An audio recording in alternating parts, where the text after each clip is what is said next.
بسم اللہ الرحمن الرحیم۔ حدیث معلق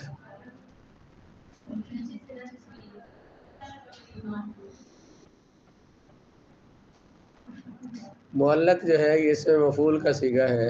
اللہ کا یعلق تعلیقاً کا معنی ہوتا ہے لٹکانا، ایک چیز کا دوسری چیز سے جوڑنا اور اسے باندھ دینا اور معلق بنا دینا۔ جیسے دیکھیں نا، یہ جو پنکھا ہے یہ چھت کے ساتھ اوپر لگا ہوا ہے، اس کے ساتھ جڑا ہوا نیچے لٹکا ہوا ہے، اس کو کہتے ہیں کہ ہوا میں معلق ہے۔ تو ایک طرف سے جڑا ہوا ہو اور دوسری طرف سے لٹکا ہوا ہو تو ایک طرف سے باندھ دیا، اس کو معلق کہتے ہیں۔ حدیث کی اس قسم کا نام معلق اس لیے رکھا گیا ہے کیونکہ یہ اپنے اوپر والی یعنی بلند جہت سے متصل ہوتی ہے اور نیچے کی جانب سے منقطع ہوتی ہے، اور وہ ایسے ہو گئی جیسے کوئی شے چھت کے ساتھ لٹکا دی جائے۔ یہ جو ہم تو اقسام پڑھ رہے ہیں حدیث کی، ہم نے پیچھے پڑھا تھا، جو پچھلا عنوان تھا وہ کیا تھا؟ المردود بسبب سقط من الاسناد، سند میں سے راوی کے حذف ہونے کے اعتبار سے حدیث کی اقسام۔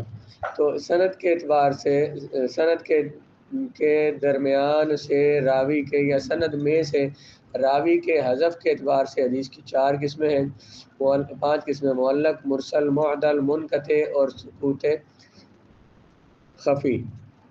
بلکہ ہم نے پیچھے پڑھا تھا سقوط کی 2 قسمیں، سقوط جلی اور سقوط خفی۔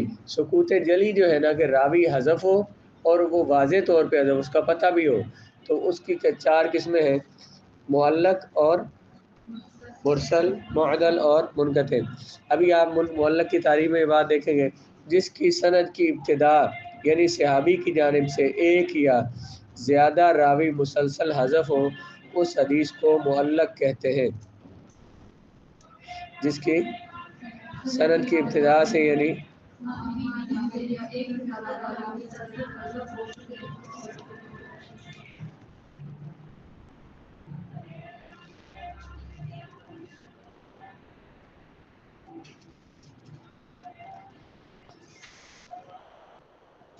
یہ انہوں نے صحیح نہیں کہا کہ سند کی ابتدا یعنی صحابی کی جانب سے، صحابی کی جانب سند کی انتہا ہوتی ہے۔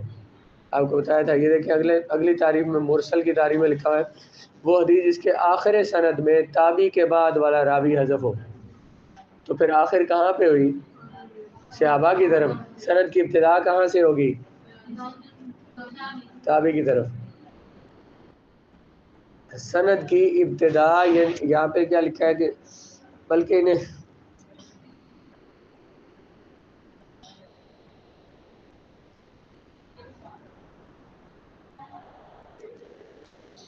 جس کی وہ حدیث جس کی سند کی ابتدا سے ایک یا 2 راوی حذف ہو یا پوری سند حذف ہو۔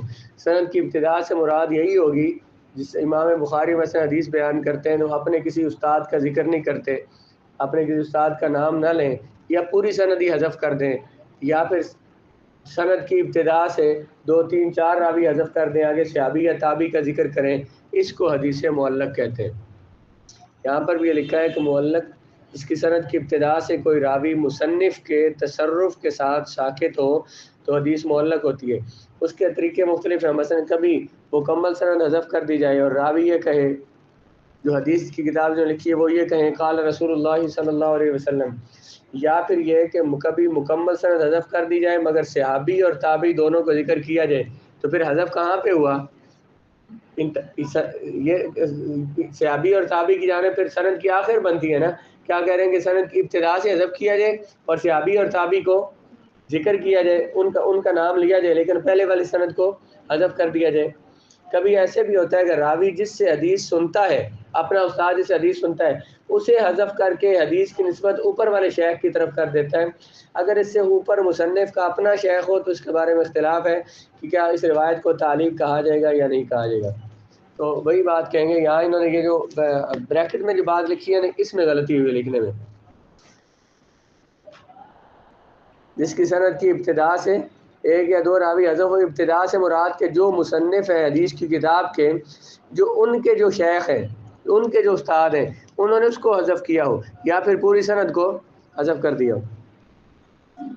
حدیث معلق کی صورتیں: مکمل سند حذف کر کے یہ کہنا کہ رسول اللہ علیہ السلام نے ایسے فرمایا، یا مکمل سند حذف کر کے صرف صحابی رسول یا تابعی اور تبع تابعی کو ذکر کر دینا، یا صحابی اور تابعی کو ذکر کر دینا، اس سے پہلے والے سارے راویوں کو حذف کر دینا، اس کو کیا بولتے ہیں؟ معلق۔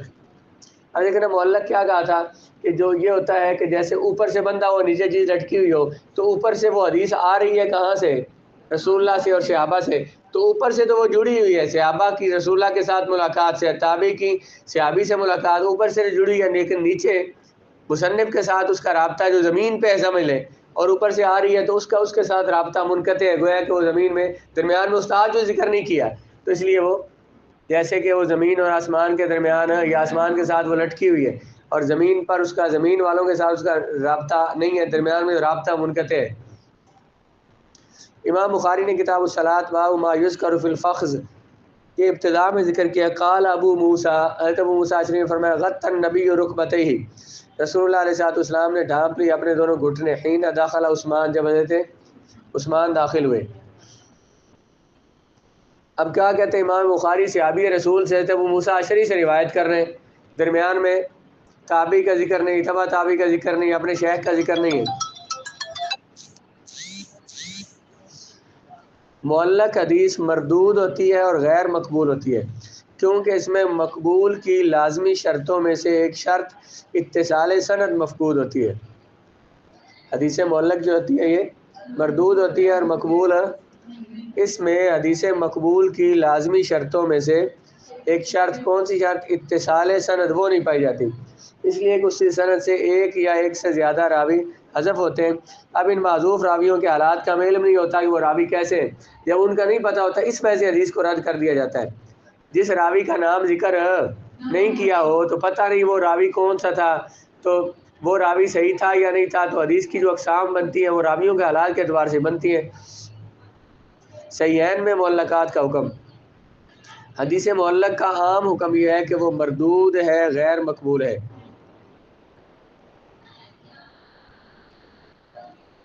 اسے کیا کہا تھا کہ حدیث معلق کیا ہے؟ مردود ہے اور غیر مقبول ہے، کیونکہ اس میں مقبول کی شرائط میں سے ایک، حدیث مقبول کی شرائط میں سے ایک شرط تھی کیا؟ سند کا متصل ہونا۔ سند کا متصل ہونے کا مطلب کیا تھا؟ تمام راویوں کا ذکر کریں مصنف، تو یہاں پہ ان معذوف، جہاں پہ راوی حذف ہے، جو معذوف راوی ان کی حالات کا علم نہیں ہے۔ صحیحین میں معلقات کا حکم، حدیث معلق کا عام حکم یہ ہے کہ وہ مردود اور غیر مقبول ہے، لیکن جب ایک معلق حدیث اس کتاب میں پائی جائے جس میں احادیث درج کرنے کا، ایک صحیح حدیث درج کرنے کا اہتمام کیا گیا ہے جیسے صحیحین، تو اس کا ایک خاص حکم ہوگا۔ کہتے ہیں ویسے تو حدیث معلق کیا ہوتی ہے؟ مردود اور غیر مقبول ہوتی ہے، لیکن اگر کوئی ایسی کتاب ہے حدیث کی جس میں زیادہ روایات صحیح ہیں، ان میں حدیث معلق لائی جائے تو اس کا حکم کیا ہوگا؟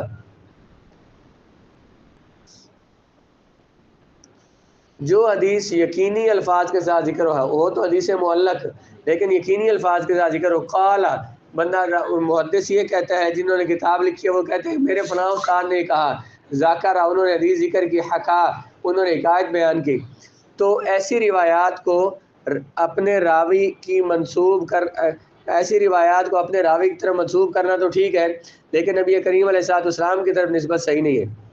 جو حدیث یقینی الفاظ کے ساتھ ذکر ہو، جیسے قال، جیسے ذاکرہ، جیسے حکیہ یا حکا وغیرہ، ایسی روایات کو اپنے راوی کی طرف منسوب کرنا تو ٹھیک ہے، لیکن حضور کی طرف نسبت کرنا صحیح نہیں ہے۔ اپنے استاد کی طرف منسوب کرنا تو صحیح ہے، لیکن جو حدیث یقینی الفاظ کے بجائے مجہول الفاظ کے ساتھ، اسے قیلہ، ذکرہ، حکیہ، قیلہ، تو اس حدیث کو اپنے راوی کی طرف منسوب کرنا بھی ٹھیک نہیں ہے، بلکہ ان میں سے صحیح، حسن اور ضعیف تینوں قسم کی حدیثیں ہوتی ہیں، لیکن اس میں کوئی سخت ضعیف نہیں ہوتی، کیونکہ وہ اس کتاب میں مذکور ہے جو صحیح حدیث پر مشتمل ہے۔ کہتے ہیں جو کتابیں صحیح حدیث پر مشتمل ہیں ان میں یہ بات ہے کہ صحیح، حسن اور ضعیف ہے، لیکن یہ جو معلق روایت اس میں شامل ہوئی ہے نا، وہ اتنے سخت درجے کی، بڑے درجے کی ضعیف نہیں ہوتی، کیونکہ اس کتاب میں وہ حدیث، صحیح حدیث ذکر ہے، جو کہ وہ حدیث ذکر ہے، کیونکہ یہ حدیث معلق اس کتاب میں ہے جس میں صحیح حدیث آئی ہے۔ یہ اس کتاب میں لائی گئی ہے جس میں جب اس میں زیادہ صحیح حدیثیں ہیں تو پھر اس معلق کا حکم بھی اس طرح سے سخت حکم نہیں ہوگا کہ اس کو بالکل قبول نہ کریں۔ ان میں سے صحیح کو غیر صحیح کے پہچاننے کے لیے اس حدیث کی صحیح اور غیر صحیح میں فرق کرنے کے لیے اس حدیث کی سند پر بحث کی جائے گی اور اس کے بعد حسب حال صحیح یا غیر صحیح کا حکم لگایا جائے گا۔